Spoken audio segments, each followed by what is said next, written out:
semble aux 3 jours que l'homme passe dans la tombe avant que ses entrailles ne s'ouvrent.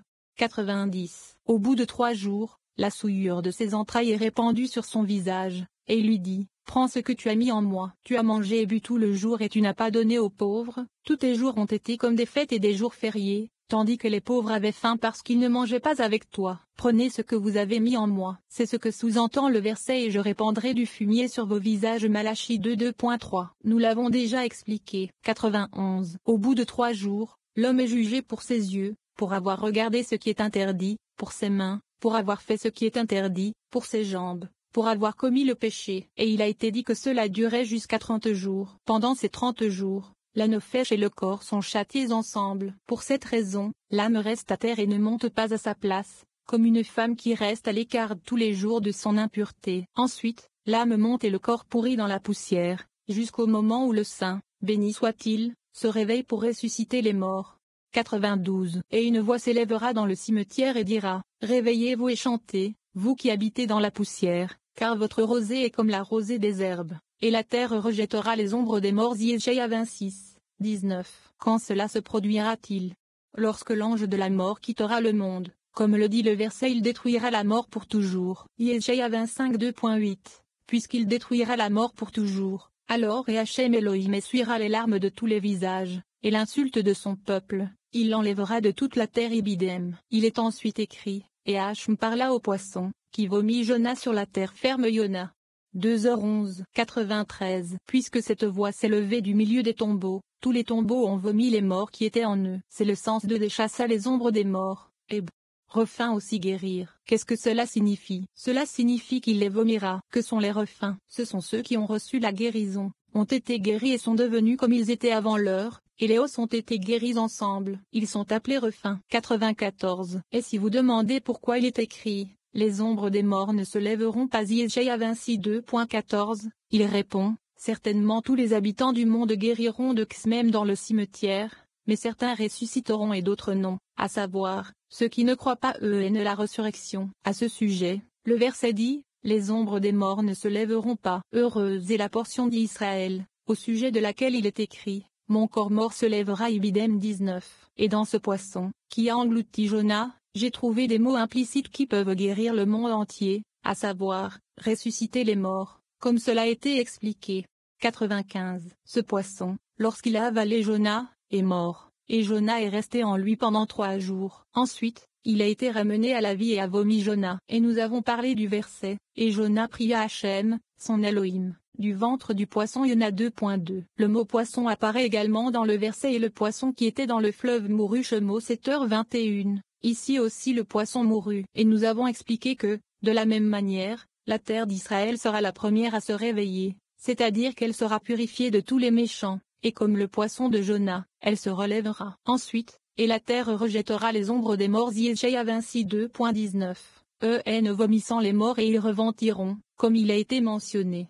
96. Comme nous l'avons dit, cette épreuve attend de l'homme, lorsqu'il s'en va et passe loin du monde. La première est la haute épreuve lorsque l'esprit quitte le corps, c'est l'ordre de la mort. La deuxième est celle où ses actes et ses paroles défilent devant lui et proclament sa valeur. La troisième est celle où il entre dans la tombe. Le quatrième est l'épreuve de la tombe. La cinquième est l'épreuve des vers qui le mangent. La sixième est l'épreuve de Genon. Le septième est l'épreuve de l'esprit, qui erre dans le monde sans lieu de repos, jusqu'à ce que ses actes soient parfaits et purifiés. C'est pourquoi l'homme doit toujours examiner ses actes et se repentir devant son maître. 97. Lorsque le roi David a regardé ces châtiments qui attendent l'homme, il s'est empressé de dire, « Bénis Hachem, mon âme. » Tehillim 104, 35. Avant de quitter ce monde, pendant que tu es encore avec le corps, et tout ce qui est en moi bénit son saint nom. Ibidem. Les membres du corps qui sont les compagnons du Rua. Maintenant que vous êtes avec le Nefesh, empressez-vous de bénir le saint nom, avant que n'arrive le moment où vous ne pourrez plus bénir et vous repentir. Il répéta donc, « Bénis Hachem,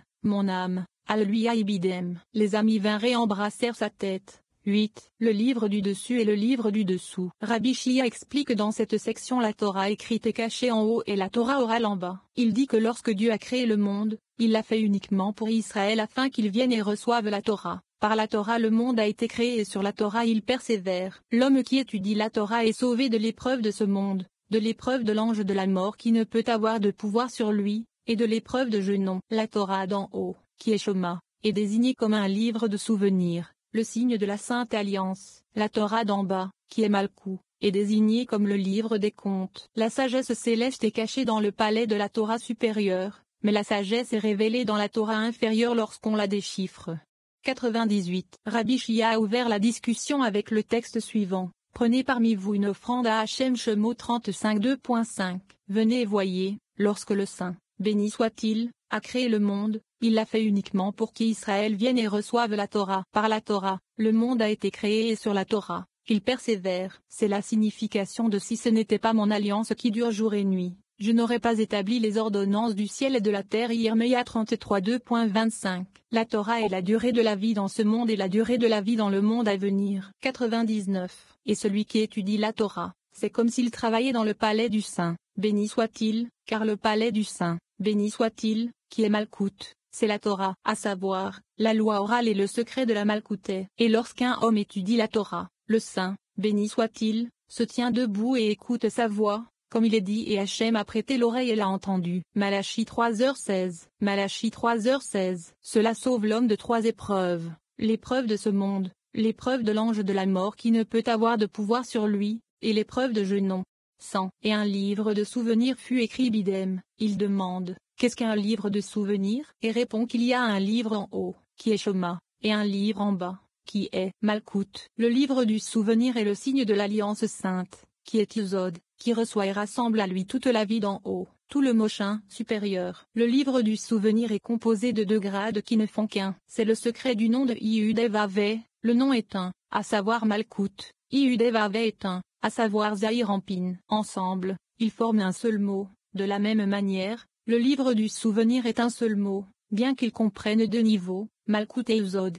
101. Car il y a un nom et il y a un nom. Il explique, il y a un nom au-dessus, qui est impliqué par ce qui est inconnu et auquel aucune information ne fait allusion, nommé par Keter, appelé le point supérieur, qui est Shoma. Et il y a un nom en bas, Malkout, qui est appelé nom, comme il est écrit, et d'une extrémité du ciel à l'autre de Varim 4h32. L'extrémité du ciel, c'est Yesod, est appelé le souvenir, et ce nom est le point en dessous de Yesod, à savoir Malkout, qui est le nom de ce souvenir, qui est l'extrémité du ciel qui attire toute la vitalité surnaturelle, c'est le mochin. Et il y a l'extrémité inférieure du ciel, Yesod, dont le nom est le point inférieur, Malkout. Ce point est un livre qui peut être numéroté, c'est le mochin du conte, ce qui est la signification de, comme il est écrit, un livre de souvenirs a été écrit devant lui pour ceux qui craignaient Hachem et prenaient garde à son nom. Malachie 3h16. Et ce livre du souvenir est destiné à ceux qui ont compté son nom, ce qui confère aux moines le droit de compter et de calculer. Le livre que nous avons mentionné et le nom sont les mêmes à tous égards, à savoir Malkout. 102. Ce point est supérieur à tous ceux qui étaient unis,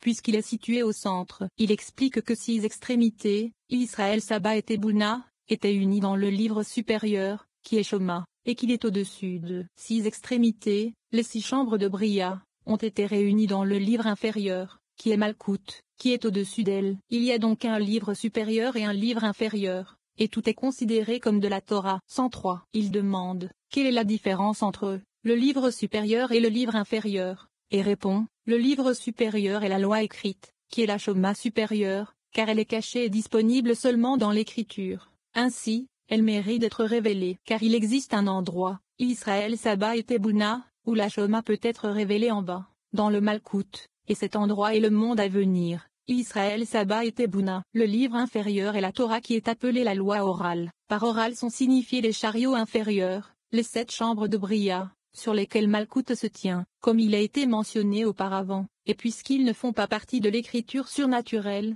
ils sont considérés comme oraux, c'est-à-dire qu'ils ne sont pas dans le royaume du caché comme l'est le Shoma suprême dans Israël, Saba et Tebouna, qui est appelé écriture, et c'est pourquoi ils sont appelés oraux, qui est la révélation de tout ce qui est contenu dans l'écriture.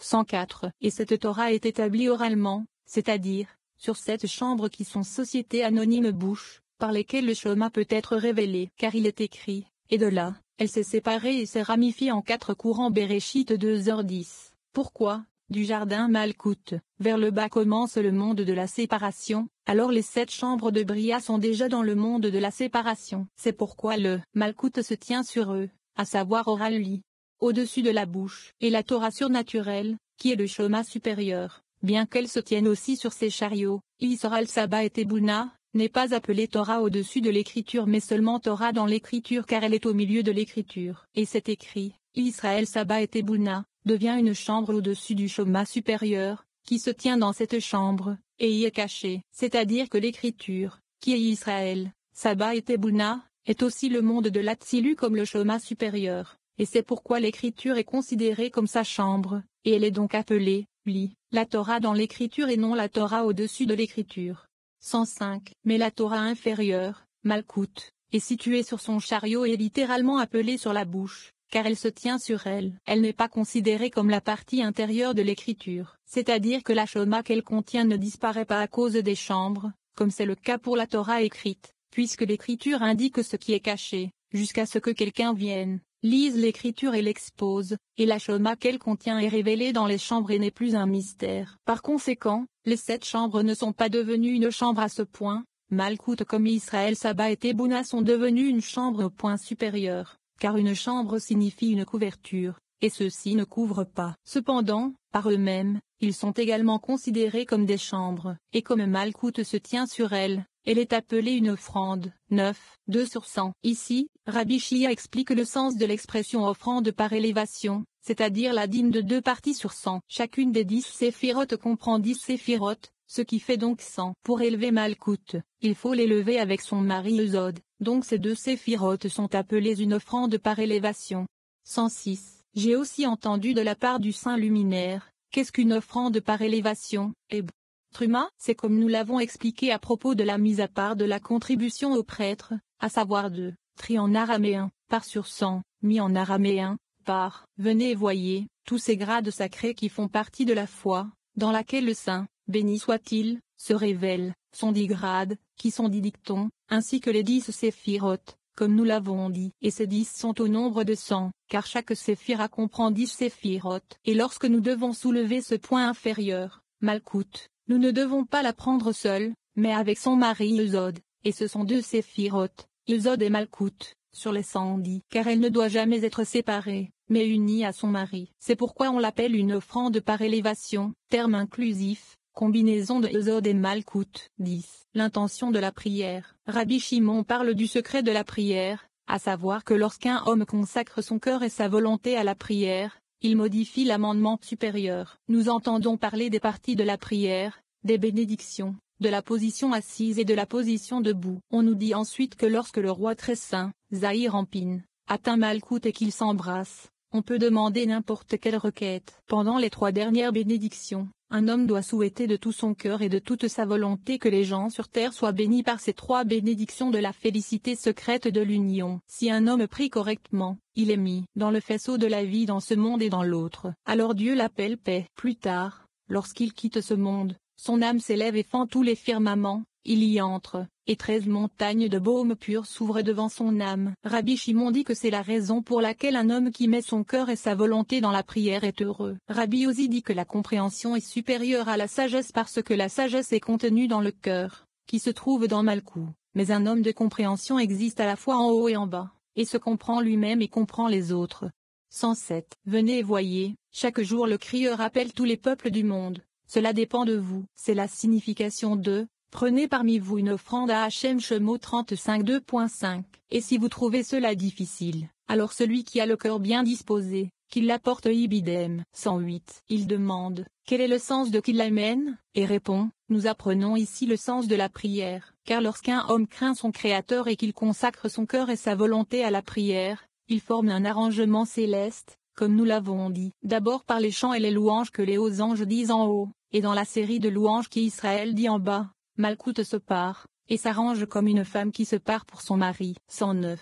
Dans l'ordre de la prière que l'on dit assis, c'est-à-dire, depuis la bénédiction qui fait la lumière jusqu'à la prière d'Amida, toutes ses servantes ont été préparées, les 7 jeunes filles de Malkout, et toute sa suite sont parées avec elle. Après que tout ait été arrangé et préparé, lorsque l'on arrive à vrai et certain, alors tout est prêt, elle et ses servantes. En arrivant à qui a racheté Israël, alors tout le monde doit se lever. 110. Lorsqu'un homme atteint vrai et certain, tout est déjà établi. Les servantes conduisent Malkout, et elles se présentent au grand roi, Zahir Ampin. Une fois que nous avons atteint qui a racheté Israël, le haut roi saint voyage avec ses grades, dans l'ordre des 3 colonnes, et sort pour la recevoir.